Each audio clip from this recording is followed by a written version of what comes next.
هەندێک کات هۆکارە سیاسیەکانی بینی هەرێم و بەغداد ئەبێتە باجدانی ئەوەی کە توژوانی تالاسیمیا زەرمەند بنتیایە. وەک ئاشکرا توژوانی تالاسیمیا کە نەخۆشیی درێژخانە بەردەوام پێویستیان بە وەرگرتنی خوێنە.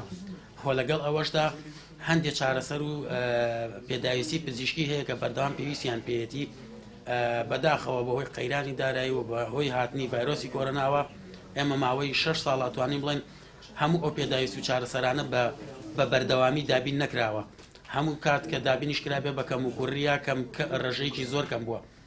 ئەتوانم بڵێم لەسەر ئاسی کوردستان ئێستا توژوانی تالاسیمیا لە بارودۆخێکی زۆر خراپان لەبەرەوەی زۆرێک لەو چارەسەرە گرنگانە لەبەر دەست نییە و حکوومەتی هەرێمی کوردستان و حکوومەتی ناوەندیش ئەو بڕە پێویستە دابین ناکە کە توژوانی تالاسیمیا پێویستیانە و چ لە ڕووی ئەو موچەی کە هەیە نەکەمترین ڕێژەی موچەیە وچ ئەو پێداویستیانەی کە توژوانی تالاسیمیا پێ بەکاری دێنن هەندێکیان نرخەکانیان ئەوەندە گرانە کە خێزانەکان بۆخواان ناتوانن بەکاری بێنن و بەشێکی زۆر لە چارەسەرەکان وەک باسمان کرد لە بەردەست نییە دابین نەکراوە لەلایەن حکوومەتەوە و هیچ خێزانێکیش ناتوانێت خۆی بە بەردامی و چارەسانە بکرێت.